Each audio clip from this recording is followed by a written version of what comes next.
Tonya Cryer, and I have been doing hair for over 20 years. I take women from plain, dull to sexy and sassy. I specialize in building characters, creating wigs, building platforms, big hair, straightening hair, cutting hair, coloring hair. I enjoy doing the fantasy work. I am a sculptor of hair, and I just love it.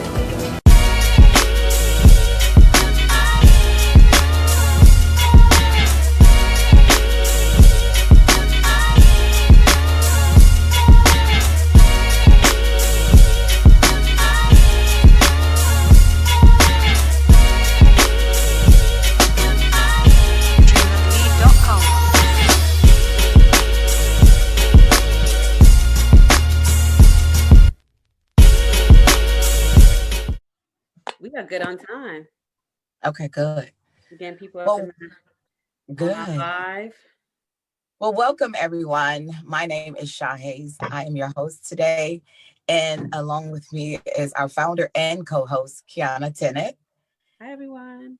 We Hi, are so we are so happy and excited to have here with us Miss, you gotta make sure you say Miss, because their handle says Miss Tonya Cryer now.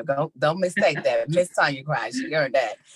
Miss Tonya Cryer is here with us. She's an award-winning hairstylist with over 25 years of innovating and teaching and studying under the pioneers and Olympic hairstyling masters. She has created hairstyles and looks for talented entertainers for major networks and music empires such as ABC and Netflix with Blackish and Scandal. The game, her resume is long, and that's why we are excited today to get into her journey as becoming a hairstylist, a celebrity hairstylist for network television, along with other things as well as in her resume. So welcome, Miss Tonya Cryer. Thank you for having me. We are so honored to have you. We are so honored to have you. Thank you. I appreciate that. Yes. So, yes. Share. So we're going to jump right in. Go ahead, Sha. Well, no, I was going to say one of the reasons why we love doing this and meeting with people who have had a journey experience in different fields is that to inspire others, and mostly our youth, to let them know there are other career fields out there. You always see people on the forefront of the camera and seeing what they do, but it's always good to see behind the scenes of any field that oftentimes people don't get the spotlight that they deserve. So that's why I just wanted to just note that when we talk to people about why this journey of talking to people is important. So when you think about growing up and going into career fields, did you always know you wanted to be a hairstylist? Is that something as a child you were playing with dolls and putting rollers in their hair? Yeah, pretty much. That was one of my desires, one of my dreams. I always loved to do hair. I did do dolls, like you said. I had so many dolls, all different kinds. And then, I like to play in my own hair. And I would do my own hair. And then I was so good doing my own hair, family would ask me to do their hair. And so then I started doing family's hair. And then from there, straight out of high school, I went straight into beauty school. And, I'm here today. Okay. So this was a passion since you were a child. Did you have any other ideas about your future when you were a child, like, another direction, or was hair really it? I like to be, I'm an artist. So I did start out like cooking classes and photography and, I'm very, very creative. I know how to sew. I'm not really a good drawer, but I did start out wanting to do art, at one time before I started wanting to do hair. So I just feel like it's just kind of all combined. My family are artists, basically. My dad, his father started a farm years ago, and so he runs that farm today. He grows his own produce. My brother is there with him doing the same thing. It's a very creative thing, getting the crop ready, planting the seeds, harvest, everything that they have to do. I mean, it's all art. Yeah. That's awesome. My mom is an artist. She started for the telephone company, but then after 20 years, she decided she didn't want to do that anymore, but she always made my clothes, me and my brother's clothes, ever since I was little. So our clothes, and so always had a knack for like wanting to have my own style, do my own thing, you know. So from my mom, my dad, like my mom, she also makes hats now, you know, from Oh, wow. clothing. She had her own business, you know, a couple stores, and she had wedding dresses, and she made veils and just Oh, wow. so many things, you know. And so I'm just blessed to come from a creative family, you know. So And it was in the I've had genes. other jobs, huh? I It's said in it the was in your genes, yeah. genes. Yeah. Yeah, I have had a few other jobs, you know, like when I was younger, I worked for McDonald's, I worked for Target. Me Yeah. too. I actually drove school buses, you know what I Oh, wow. mean? And so I did all that before I actually jumped into this, you know. So, The first thing when I did go to school, I was kind of, you know, not really so sure about it because I was doing a lot of other things too. So it took me a little while. I always tell people it took me like 8 years, you know, of Mm. starting over, stopping and starting, stopping and starting, you know, and then just, you know, I wanted to be consistent with it. And my teacher was like, you know, hey, you got to be consistent. You know, every time I wasn't consistent, he would kick me out. And I was determined. So I wanted to come back. I wanted to finish. And I did. And so when I did, I learned so many other things that are a part of this industry, you know, the beauty mhm. Mm. industry. And so I wanted to teach. I wanted to share with people, you know, and so I started doing that. As soon as I got out of beauty college, I went back to beauty college to become an instructor. And so Okay. from there, you know, opened up a salon and just all these things just started happening. And then, you know, people started coming to me and I met a producer once in the salon and she said, you know, you would really be good in entertainment. And I was like, huh? And I'm like, well, how do you do that? You know, because I would see it on TV, of course, watching all my favorite shows and thinking, well, who does their hair? I wonder how does that, like, how? Mhm. And then she Right. just came and this epiphany happened. And then next thing you know, I just started doing my research and finding out things and meeting people. And it just started coming my way. And it's been a blessing ever since, you know. It's like you know, from her, you know, encouraging me to do that, you know, I started doing platform work and then, you know, I have my own salon. I always did hair shows and things like that. So Mm. I really enjoyed doing those kind of things, just being creative, you know. I was more of like a fantasy girl, creating hair pieces and stuff like that, you know. So right now, one of my main things I like to do a lot is doing period work for like film and TV. Okay. Yeah. Yeah.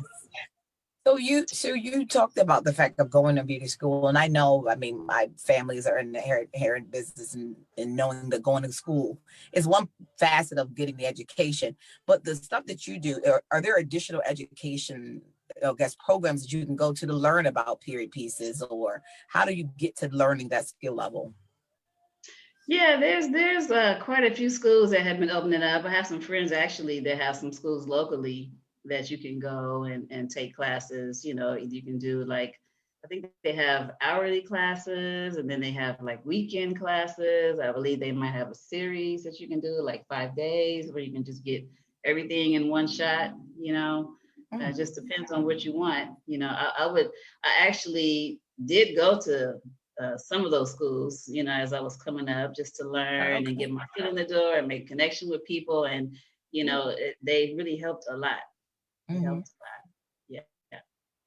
So, when you think about Taurus becoming a celebrity hairstylist, you were saying it was a network aspect of it. So it was about the relationship that you built through that. Was it more so like you can like apply for a role being on a show, or is it more about relationships?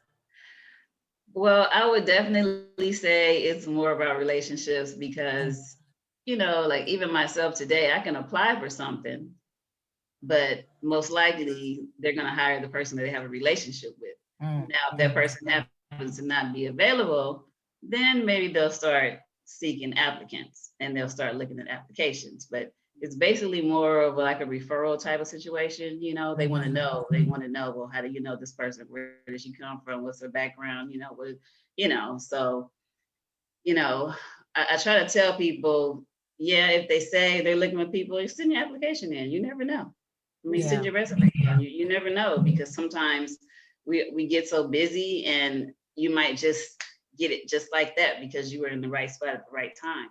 You just never And know. does the union provide job listings for people as well? So because I know as an actor you have to kind of be in sense invited to be a part of the union. Is you can Right. just pay to get part of the union and that's it?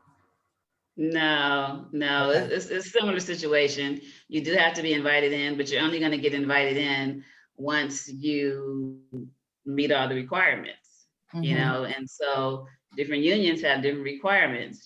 For instance, right now I'm a member of 706, which is on the West Coast, and then also 798, which is the East Coast. So um, the requirements are kind of the same, except in 706, you can work on a project for 30 days, and if it flips, that can qualify you to become union if you do the straight 30 days.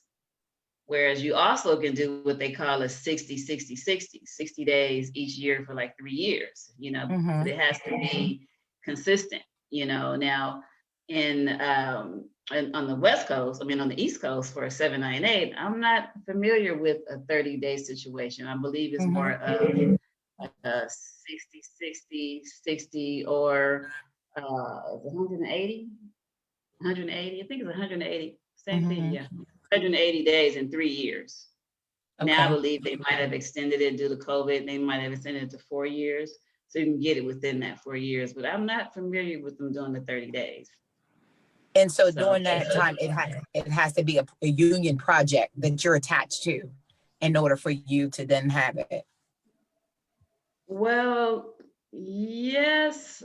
It's kind of like a catch-22, because the job has to be non-union and then flip to turn union. So in order for it Got to it. do that, it has to go at least 30 days. A lot of Okay. projects will start out union and they might only go to 28 days. Mm-hmm. You just Okay. be 2 days short of missing it.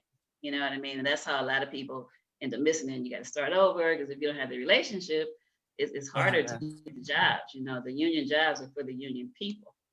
Yeah. Although on the East Coast, like I just moved from Atlanta and I was able to get a lot of work out there, not just myself, but a lot of other people too that are not union because it is a right to work state, whereas California is not. So Yeah. it's a little more challenging in California. Like for instance, I had my hours and my time. I was already vested in California. Once I got to Atlanta, I came in with a lot of time getting, I still had to get my days. I still had to establish my residency there. I still had to do everything they Wow. wanted me to do. And once I did all of that, then they were like, okay, then I got the letter. Okay, we're inviting you to be a part of our union. Of course, you get the letter. Exactly. You got to, fill out the paperwork, do everything from A to Z that they want you to on the checklist. And you had to submit the money too, which is, I believe at the time was maybe about 3,600, something like that. Mm-hmm. Okay. Yeah. So besides Hmm. the education, how I know like a portfolio is just as important as a resume. And, would you say in terms of getting that, is it just pulling that together and submitting that along with whatever your reel or resume is will help you kind of get in the door as far as, I'm assuming casting directors pull the people in or who's the person that pulls a celebrity hairstylist into the role or to pull a hairstylist into the role? Well, basically, we hire each other. So, Oh, sometimes makeup will hire hair. Say for okay. instance, if makeup is hired first on a project, then the producers may ask her, a lot of times they'll ask her, who would you like to work with in the hair department? Like, who are you Okay. good with? Because they want to make sure that we gel together. You know what I Yeah. mean? Because a lot of times makeup and hair don't.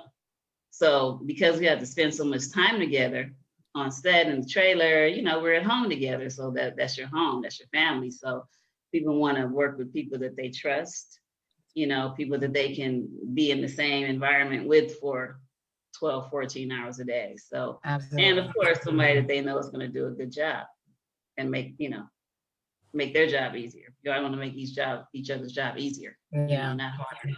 So, and reputation, like a Yeah. lot of times I get jobs and I work with makeup artists that I've never worked with before, but they might have, asked someone, do can you refer me someone? And if it's, from someone that they know and of course trust, then, it's coming highly recommended from someone that they, have high favor with. So So it definitely makes a difference. So Yeah. making sure you don't burn bridges is probably like top of the list. Oh, the top of the list because it is very small. It's a huge network, but it's a small network. You know what I Yeah. mean? Like everybody knows each other from the West Coast to the East Coast. I mean, you know, the Yeah. entertainment industry, because we're all in the same, we're all in IATSE, for instance. We're all in IATSE. So we're not all in the same union, but we're all a part of IATSE. And IATSE is huge, you know, hundreds of thousands, maybe even a million plus members, you know, all over the world. So, you know, yeah, don't burn bridges.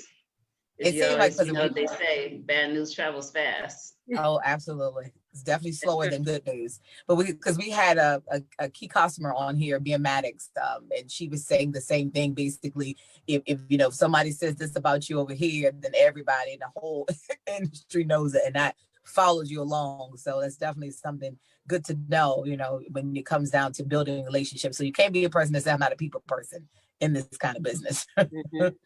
Right. Right. Yeah. Like me personally, I'm generally, I'm kind of like a loner in a way. So I kind of stay to myself, you know, I don't want to get in trouble. So I'm not in people's conversations that I shouldn't be into, you know. Yeah. Hey, hear no evil, see no evil, you know what I mean? Stay in my lane. That's me, you know. Yeah. So that's how I try to teach my students to be that way, you know, because sometimes people, they kind of get in their own way. They don't understand. You know what I mean? You walk into a trailer. First of all, we're filming if you're walking on set, you know, and it's quiet. So why would you come in there making a lot of noise? But some people just, they don't understand it, especially like the first couple times. They want to talk and laugh. Maybe they're nervous or whatever. And it's really not that type of environment. You know, you have to know when you can do that and when not to do that. You know, Yeah. so yeah. Yeah, and you Absolutely. know, like I say, I work with a lot of people. I work with people who've been like trying to get in for like years, and they haven't made it. They don't understand why. Um, you know, a lot of times it's who you know. They might know a lot of people. Sometimes it's character. Sometimes it's whatever. I mean, Yeah. A little bit of Somebody's everything. not gonna take a chance. Yeah. Yeah. So yeah. so you said your family was really your foundation and your part of your inspiration.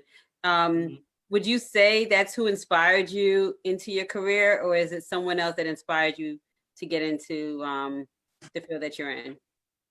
Well, you know, I always talk about my instructor. My instructor, he passed away this year, Mr. Goins. He actually owned Pacific Beauty College, which was a staple in the community for like at least like 40 years. And he did not play, you know what I mean? And he cracked the whip all the time. And he always encouraged me. He was like, you know, Crier, you're good. You just got to be disciplined, you know, because I wanted to do what I wanted to do. And he pushed me a lot, you know, him. And then I would also say my mentor who works in this business as well, she encouraged me a lot to, you know, to step outside of my comfort zone. And she actually started me teaching classes within the union, you know, when I didn't think I was ready. She was like, no, you're ready, you're gonna do this, you know. And so even today, she still encourages me and teaches me. And so we work together on things, you know. My family in the beginning, I don't think they really understood it. You know, my mom has always encouraged me to do whatever I want to do. My dad's kind of like, but now that he sees it, you know, he's like, okay. All right, you can do that now. Okay. Yeah, Yes, it's paying the right. bills. You're Exactly. fine. You ain't asking me for no money, so it's good. Yes, exactly. So you talk about your mentor. What advice could you share with us that your mentor gave to you?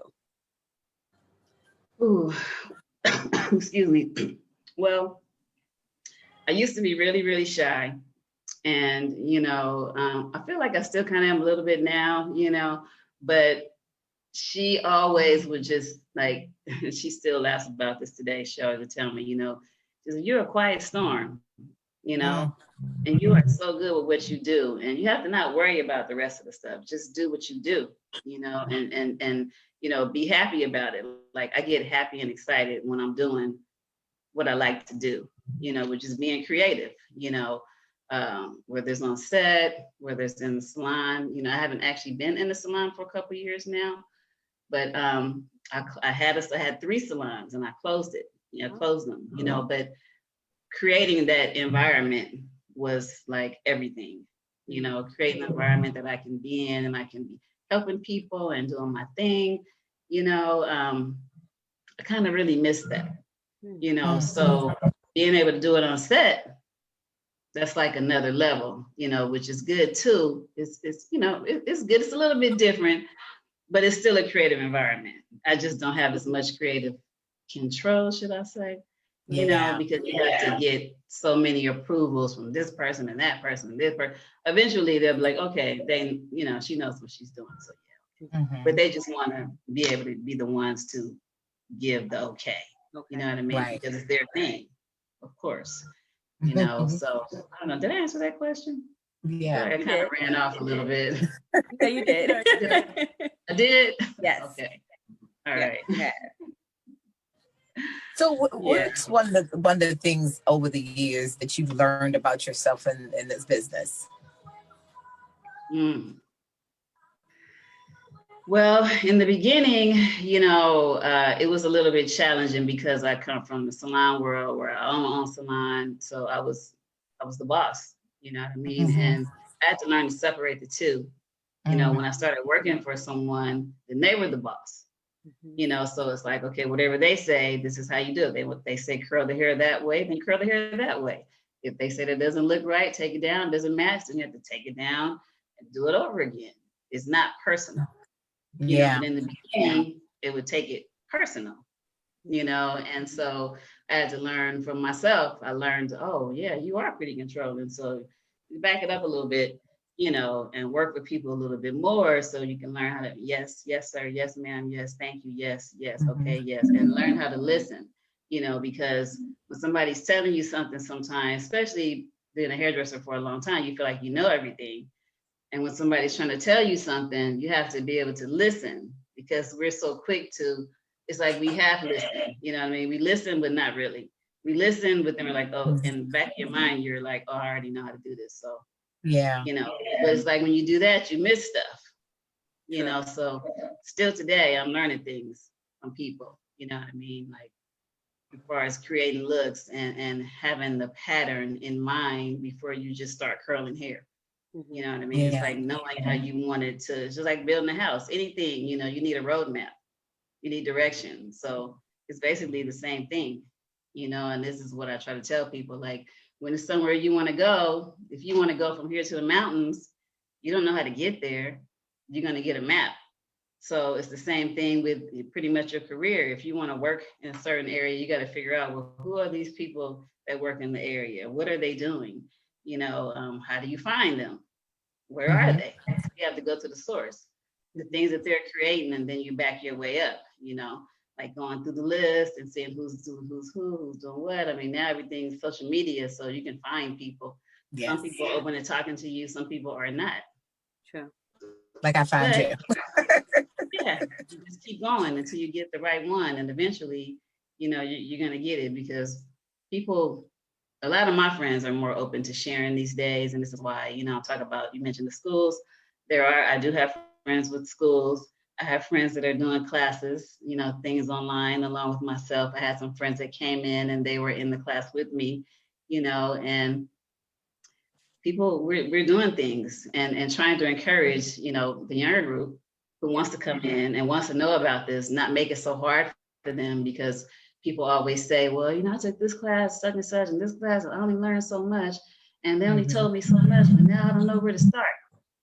I took the class, I spent the money, but well, how do I start? What do I do? How do I, and so I always say, you got to start where you are. Start where you are. What do you want to do? This entertainment industry is so huge. It's like, okay, I want to do hair. Okay, what do you want to do? You want to do hair for stunts? You want to do hair for creatures. You want to do hair for divas. You want to do hair for children. You want to do men. I mean, it's so many different things. You want to do circus hair. I mean, what? It's all so different. Drag queen hair. I mean, it's all so different. It's like having a specialty as a doctor. It's like having a specialty as a doctor. You got to know what specialty you want to take in. I mean, of course, hairstyling is hairstyling, but there's specialties, like you said. So when you are on setting, when you was Mhm. explaining about people giving you direction about the hair. Explain to our audience about how does the hierarchy of that work? When you dealing with the producers and the directors, you have a character and they know what the character should look like, but you're the hairstylist. Explain to the audience, how does that work and who determines what the curl here, should it be big hair, flat hair, straight hair? How does that come about? Well, basically, it's a combination. You know what I mean? Like, for instance, you read the script, you read the story, and when you're reading the story, you have to imagine what the characters look like. Okay, so your imagination, along with what the creator has imagined, that has to come together. So the creator may say, "Oh, well, I see her. She's a little disheveled. She's this. She's worried. She didn't. Her son is missing. She hasn't combed her hair in days. You know what I mean? Something like that. And so from those things, as you read, because the script is very descriptive. Well, I won't say just the script is descriptive, but the script and then all of the other breakdowns that come along with it tell you actually happening in the scene. And those are the ways that you determine what the hair is going to look like. So, I mean, what is she doing in the scene? Is she running? Is she jumping up and down? I mean, what is she doing? Is she hanging upside down? I mean, what is she doing? Is she dead? I mean, what is she doing? What is he doing? You know what I mean? That's how you determine. I mean, is she in the office? Is she on a date? Is it Christmas? Is it a funeral? You know what I mean? It just it's all based on the character. What is she wearing? The questions that I ask when they come in the trailers, what are you doing today? Or I'll look at my notes and say, okay, so you're doing such and such, such and such. Is it scene such and such, such and such? This happens after you just come in from such and such. Or maybe after this scene, you're going to the party. So we think about the transition from one look to the next look, to set it up. So it's an easy transition, you know what I mean? Or, sometimes it might be something that's going to have to be play for a long time. So if it's planned for a long time, like maybe this scene is over a course of several days. So you have to do her hair the same way, maybe for like 2 weeks, in and out, jumping back and forth. So then we decide, well, how do you want your hair to look for this long period of time? You know what I mean? Or do you want something simple, because you do got to keep it like this, or do you want something more fancy because you're going to be seen more, and then usually, as far as the looks, we'll maybe create like 3 and give the director option to choose which they want, give them 3 and say, they might say, we like this, and that. She can wear this for that look, this for that look, and this for that look. And then we stick with that because it's continuity. A lot of times we jump back and forth, and it makes it easier to just stick with 3 basic, instead of just all over the place, because they have to be duplicated. So, And working, and you were saying how you work in tandem with the makeup department, like when you did on Drew, how doing transformative looks like that, how complex is that going into? Because a lot of it is wig making, right? I'm sorry, what was that question? I was saying in terms of you doing movies and that involves, or just shows involve transforming a character into something else, whether it's older or younger, you have to work hand in hand with like the makeup department as well. How much does it go into creating, because I'm assuming it's a wig making or adding hair or taking away hair. How involved are you in getting into the transformation of the character? Yeah, well, that's definitely something that's discussed prior to, even getting into the look, whether it's going to be a wig, whether it's going to be hair pieces, because it all goes back to time, the time that it's going to take for the transition. Do we have the time to do that? No, we don't have the time to do that. Okay, well, let's do this. It's all about the time. And it's not just makeup, it's also wardrobe, costumes, and then the actor. The actor might have a vision for themselves. And, well, no, I didn't see my hair like this. I saw my hair like this. I saw the character like this. Okay, well, you saw the character. Is the producer, they all agree, then, okay, that's the look we give you. So yeah, so it's definitely a collaborative event with everybody. So how many hours are you typically on set for, like on a regular day? I guess a normal day. The day in the life. Well, you know what? It depends on the type of show that it is, because say for instance, if it's like a Disney show where it's mainly kids, a couple adults, it might be 12 hours, sometimes 10. It depends on who's working. I'm gonna say 12, generally around 12 or a little bit more.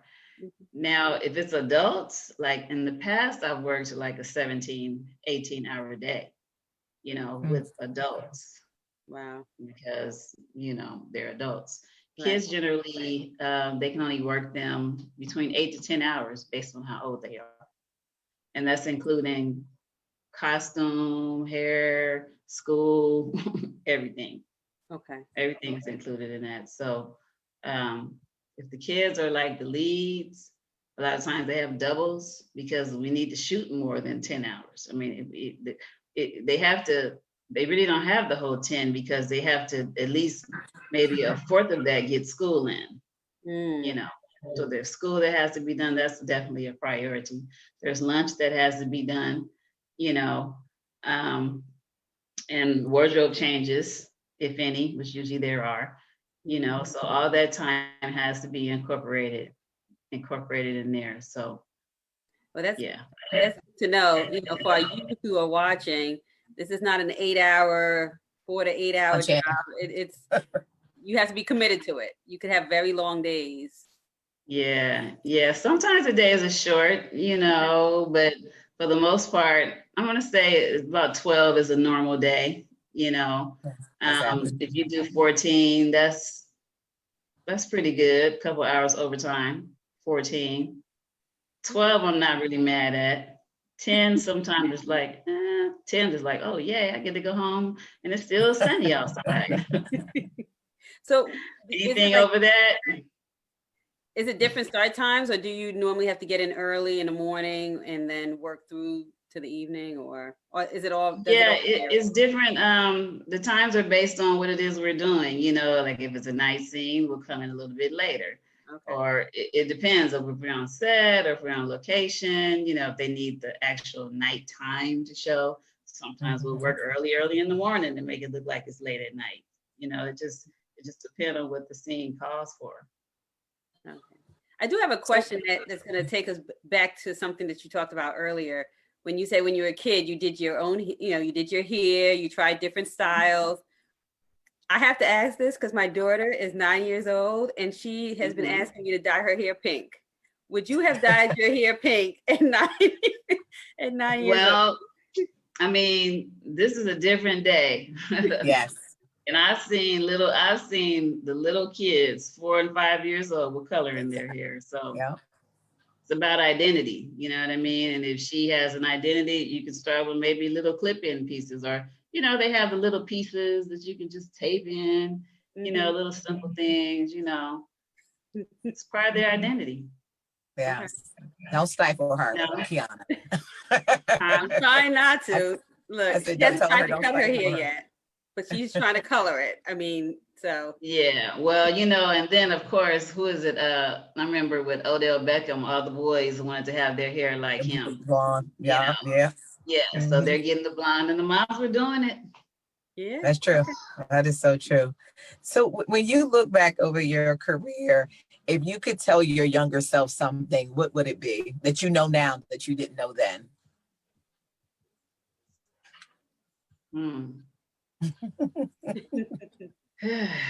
What would I say? I would say, don't be so sensitive. Don't take it personal.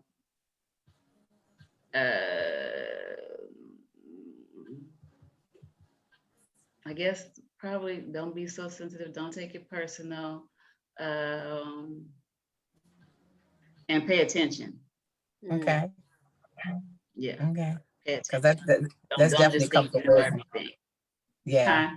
I said that definitely comes with wisdom.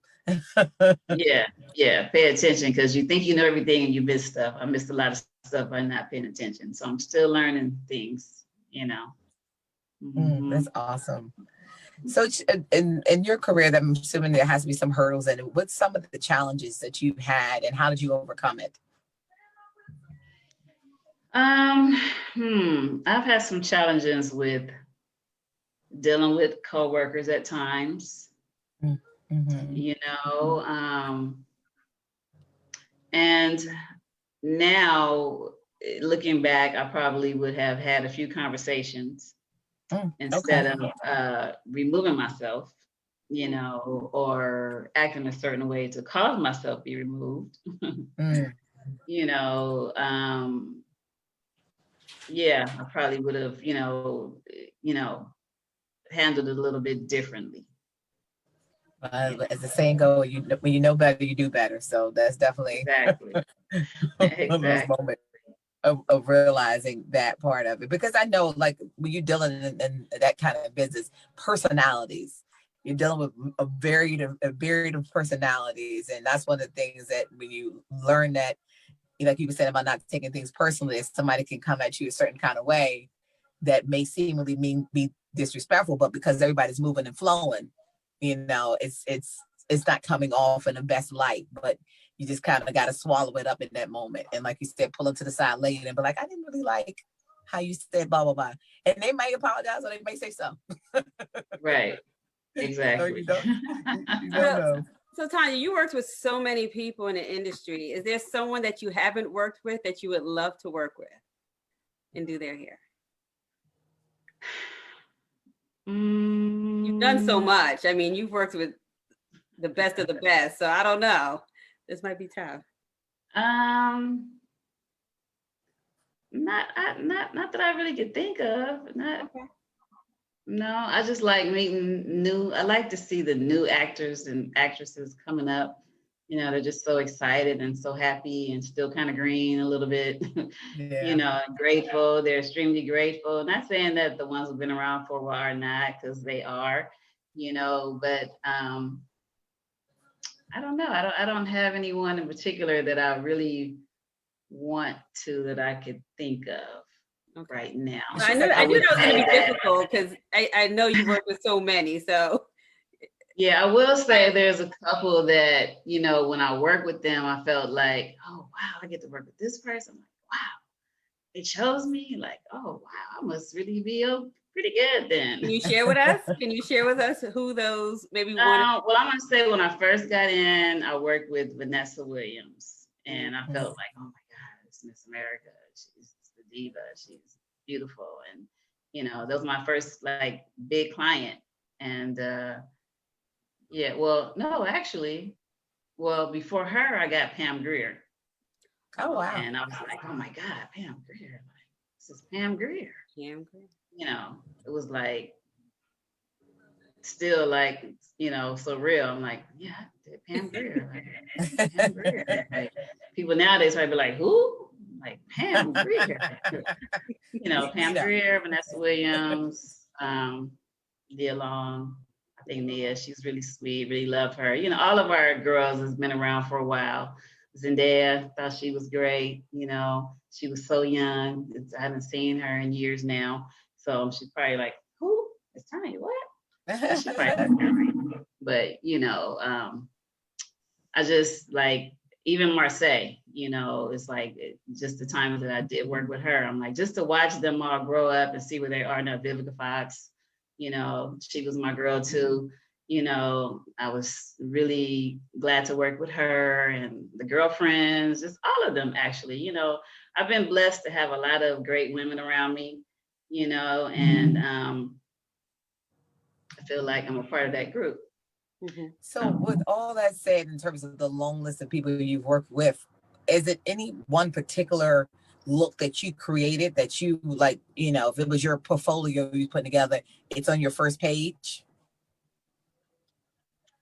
It probably would be the last period thing that I did, and that was with Nia Long. On the banker, yeah. And yeah, it was a period look, and I think that was a pretty classic look. It was. That's in my portfolio. Yeah, no, I love that. That was so good too. And that was a question that made me think about when you're naming specifically. When you're on the set and you're the hairstylists for that, are they ones for the women versus the men, or are you creating looks for everyone?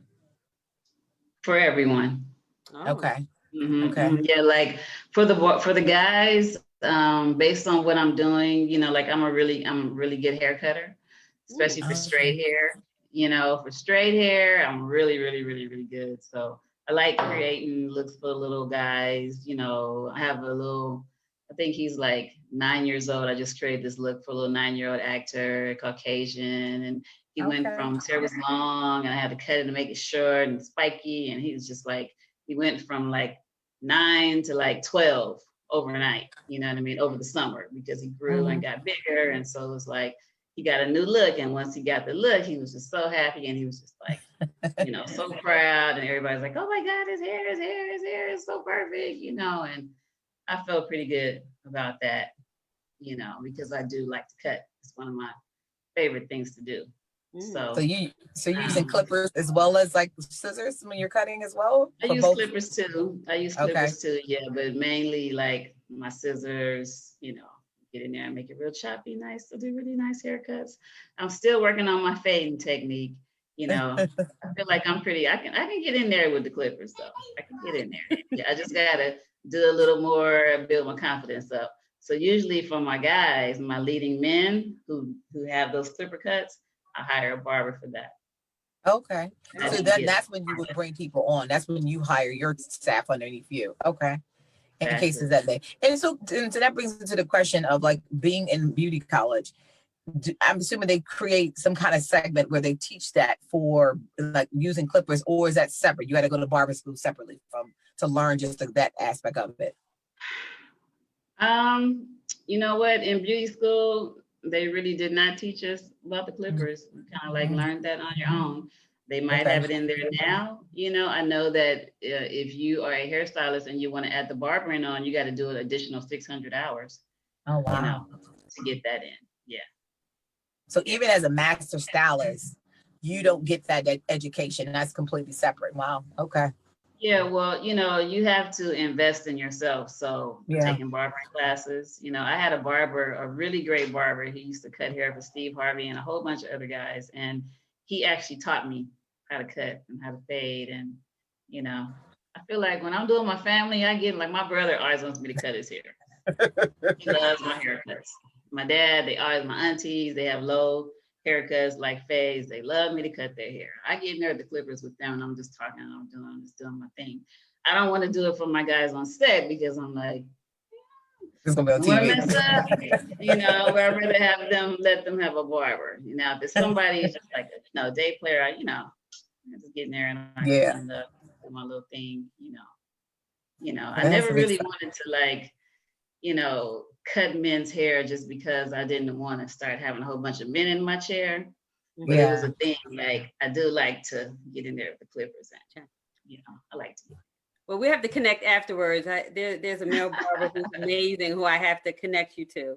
But there is a question on the chat that says from Tawanda, is there a hair texture that you prefer to work with? And also, do you prefer natural versus artificial hair to work? I don't really have a preference. I like to work with all textures of hair. Straight hair, I love doing blow dries, round brushes on my Caucasian ladies. I love bringing out my flat iron and my curlers, my African American girls. And I also love doing twists and just natural hairstyles, twist and just using some product and just, my diffuser and just, getting that look in there. Like my show I'm doing right now, it's pretty much hardly no heat. Everybody's natural. So. Okay. Are you able to disclose what show you're working on now? No. Okay. Now. Okay. Well, we'll be looking out for it. They asked us to not talk about it. So all I can say is I'm working for the studios, and it's with children. Okay, good. Well, let me ask you the question in terms of your engagement on the set when you're dealing with diversity. A lot of times, oftentimes, I've heard stories where, African-American actors have gone on set and have been not an African-American there doing their hair. How was that for you on the flip side where you may have kind of do you feel like there's a kind of different response, like when people see you being the person that may be servicing someone that's not of their same race and ethnicity? That one is I kind of feel a certain kind of way about that sometimes, because sometimes when I think that I'm going to do the African American girl and I'm not doing the African American girl, someone else is doing the African American girl and she'll be looking at me across the room like we looking at each other. I'm like, well, you're not doing my hair. I mean, you know, because it's not my show. If I'm coming in as a day player or whatever, and you know, it's whoever powers that be, whoever they schedule people with. And a lot of times they want to do African American hair, show they can do African American hair, and they probably do know how to do it too. But it's just, I mean, you know, we want to. I mean, you know, we want to do our hair. We want to do it, but yeah, and again, to accountability, like you said, you know, you see, you know, for instance, if you walk in a hair salon to go get your hair done. You know, it's like doing a barber shop. The guys are they see somebody cutting hair, they like, oh no, I'm gonna wait for him. I'm gonna wait for him. Right. Right. Right. So, but it's like when you go in the trailer, you can't really do that. Yeah. I want to sit over here. So Yeah. time when you sit and it's like, you might be cleansing the whole time, like, you know, like, why can't she do my hair? But you can't really say that because you can't really say that. I mean, and most of the time they do a pretty good job. And that's what I when I say somebody that's not African American doing African American hair, you know, they do a good job sometimes, but it is a certain comfortability, you know, like sometimes, like I said, I feel like I'm pretty good, you know, with straight hair, you know, because I've taught myself how to work well with both, you know, although sometimes I feel like, why can't the person, and maybe, I don't know, I won't say that's being racist, but sometimes I feel like, why can't another person be doing this and me doing something else? You know what I mean? That would seem more fitting. But then again, I feel like it's stretching me also. And I'm glad I can do multi-textures. You know what I mean? That's what I went to school for. I mean, our mannequin heads, our hair is white. I mean, not white, the hair is straight. Right. Originally, you know what I mean? That's what we learn on. So as far as the others, our natural texture, we only, you know, get that when you're doing the real, when you're touching the hair and you're playing with it. But even when you go to state board, I mean, you know, it's not about straight hair. I mean, it's not about textured hair. It's more about straight hair. Everything's about straight hair, you know. So that's just a skill, you know, from being African American. You're working with African American hair. You learn how to work with it as you're working with it. And you know how to yeah, I mean, I can't knock, like, I know a lot of times, like, African American people come to set and they feel they want somebody that knows their hair to touch their hair. And sometimes that's not possible because there's not enough of us who are I won't say qualified, but I will say as far as qualified to be in the union, to be able to touch them, you know, because everything is so political. You know, it might not be someone available. If they're not available, then the person that's doing your hair, that's what you know, it would be ideal for them to get someone. And sometimes they try to, but sometimes they don't, because they're like, oh, I can do this. I'm doing this, we good.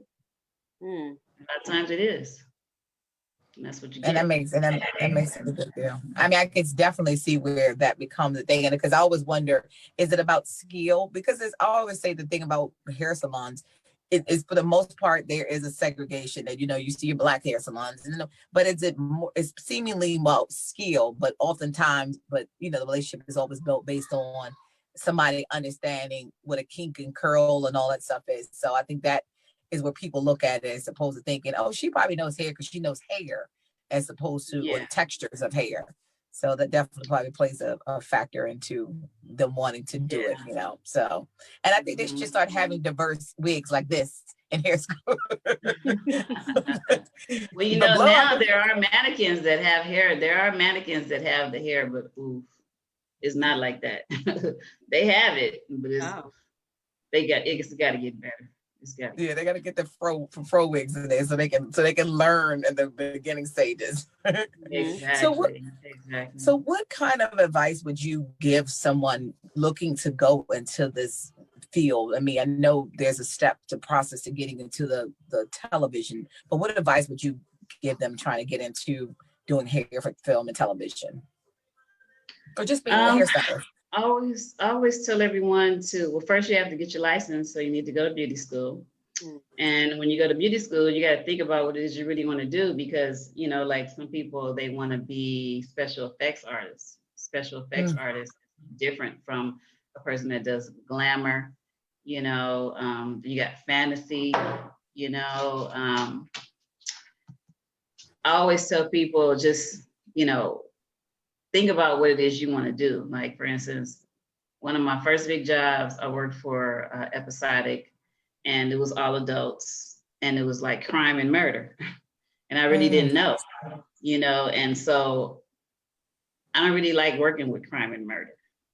I mean, you know, because you got shootings, you got blood, you got all types of stuff. And I feel like I'd rather work in an area that's going to uplift my spirit. Not saying that doesn't, but I don't have to go home thinking about that at night. Yeah. You know, so I tell people, like, if you want to work in episodic, that's long hours. If you want to work with children, they work 8 to 10 hours. You know, it's going to be a lighter environment, unless you're working with children of the corn or something like that. You know what I mean? If you're working with Disney kids or something, then it's, you know, it's fun, it's silly, it's, you know, and it's good. Some people might say, oh, you're going to work with the big kids. But it's like, no, when I getting older, I'm like, okay, you know what? I need something that's lighter, not something that's too heavy. Yeah. So I try to tell my people about that too. You know, you got to think about it. So now, like, certain jobs come to me, I think about it. What are you guys going to be doing? Where is this going to be? At the lake, in the woods? Oh, no. Like, you say you're not doing scary movies, what you telling me? No scary movies. I don't want to be at the lake with the crickets and the bugs getting in your clothes. I don't want to do that. I don't want to work in the woods. I don't want to do that.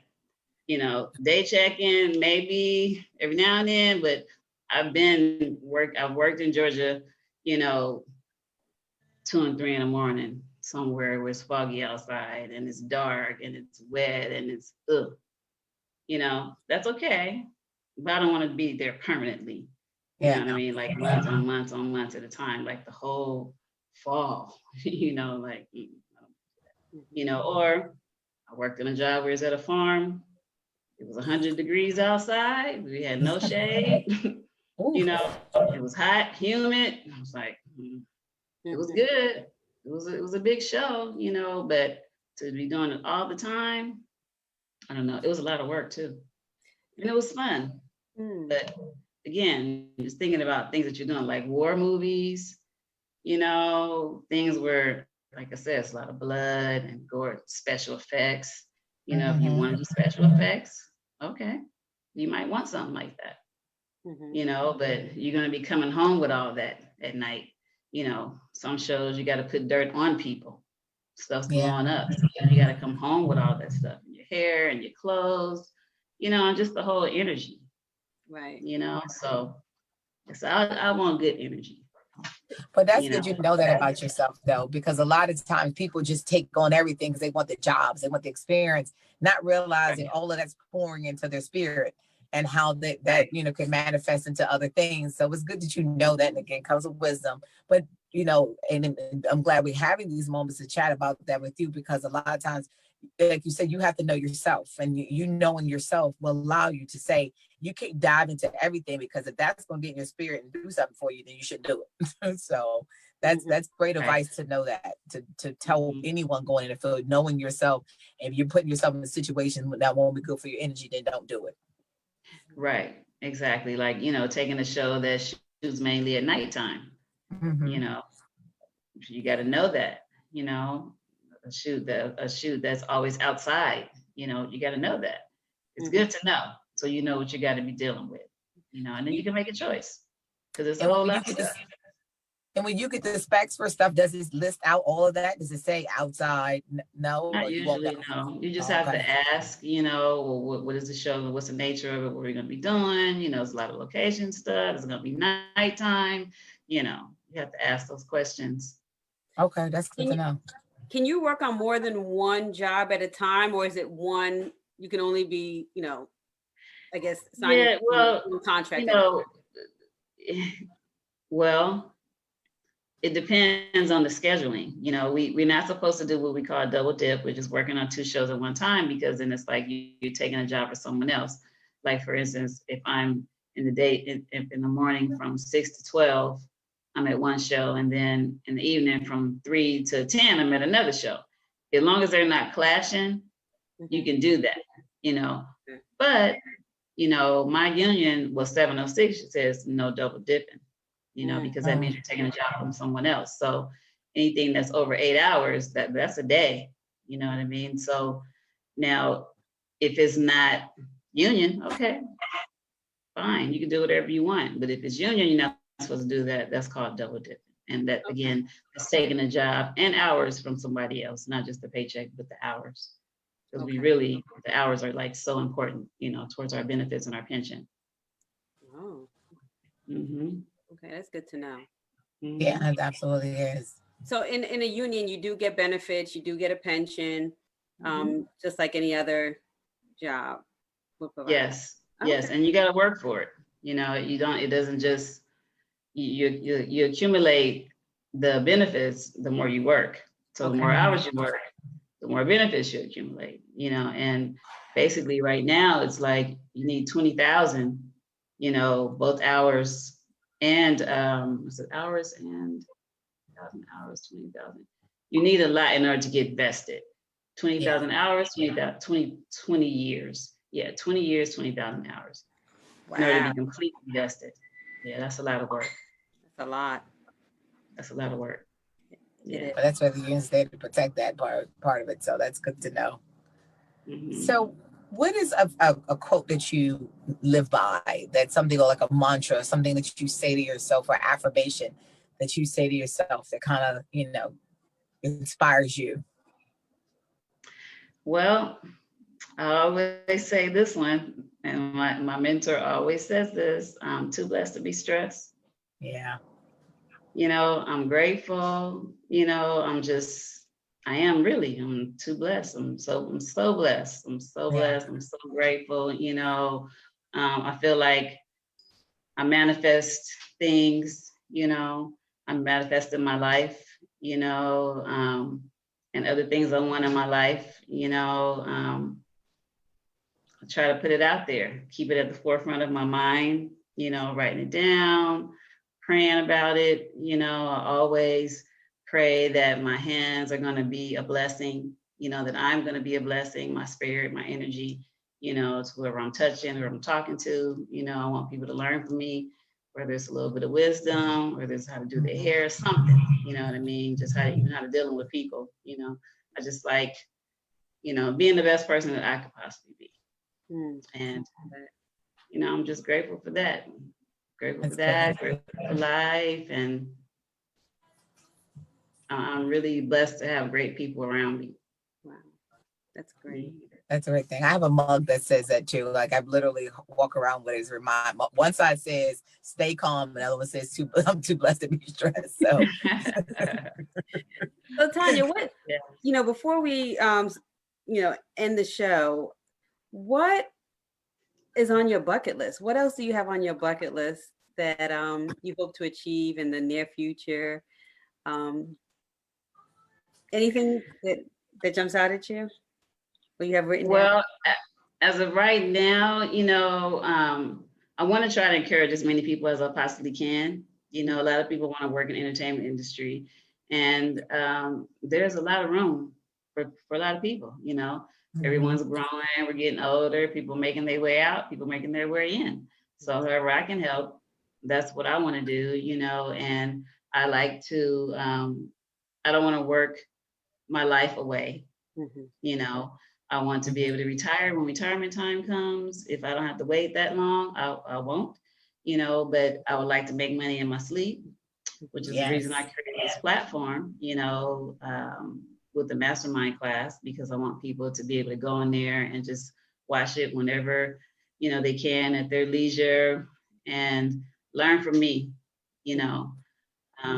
Just get what I'm sharing, you know, and not saying that I know everything, because I don't, you know, like I said, I know a lot of people who have a lot of information and they know a lot more than me, but I feel like what I have to learn, what I have to share is, it will help you. It will help anyone that wants to work in an industry. It will help them get a little bit further. you Well, and know, will help them reach elite status if they do, you know, they follow my method. They have to be exactly my method, but at least what I'm teaching you, you know, to make it a little bit easier for you. well, if you have any information or about your classes, please always share it with us, and we'll put it out there. Well, you tell tell it now, because is it on your page now? Like, how do people find it? It might be on my page, but the thing is, well, my page is, my website is MissTonyaOnset.com. Okay. MissTonyaOnset.com. It's MSTONYA onset.com.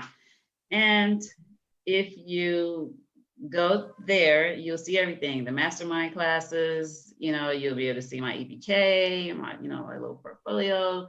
You'll be able to ask me questions. I have a store there where you can shop and buy things. Some of my favorite clothing items are there. Got all types of stuff on there. So, you know, and that's a whole other job within itself, you know. So, but I would really like that to be more prevalent than what I'm actually doing, because like I said, I want to continue to help people. And so I feel like, you know, what I'm doing on set is kind of like the leeway to that. You know what I mean? Because I'm not going to be doing this forever. And so people who want to learn, like I said, they can learn from me, you know, and they can learn from somebody else, and they can keep on learning. Like I said, I have a lot of friends that I can hook them up with. They can take some of their classes and learn from them, take some of my classes and learn from me, and, you know, be the best that they can be. Because the thing is, when somebody gets ready to hire you, they want to hire people who are compassionate about this, or definitely are highly skilled, and, you know, who are going to be professional, and they're going to be self-motivated to just get in there and just do it. So that's why I tell people, do your research, do your homework, and find out what it is you want to know. You're not sure where to go, ask questions, you know, just start somewhere. That's right. You know, just start somewhere. Go to a film and just look at the credits, and you'll see all the people that work behind to create that. It's a good 150 to 200 people on each project at least. You know, and so learning to work with a group of people in a tight, close space, you know, you have to be very patient, and you have to be very courteous, and, you know, you have to learn how to bite your tongue sometimes. A lot. It's very political too. Very political. Yes. I can imagine. We have another question in the chat. If there is one thing that you could have done differently, what would that be?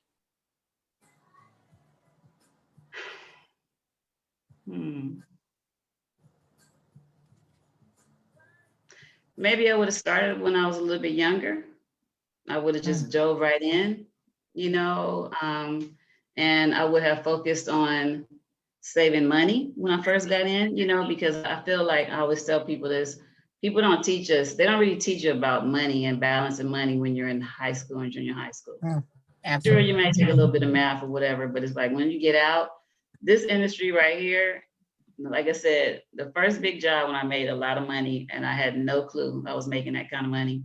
And so as fast as it was coming in, it was going out.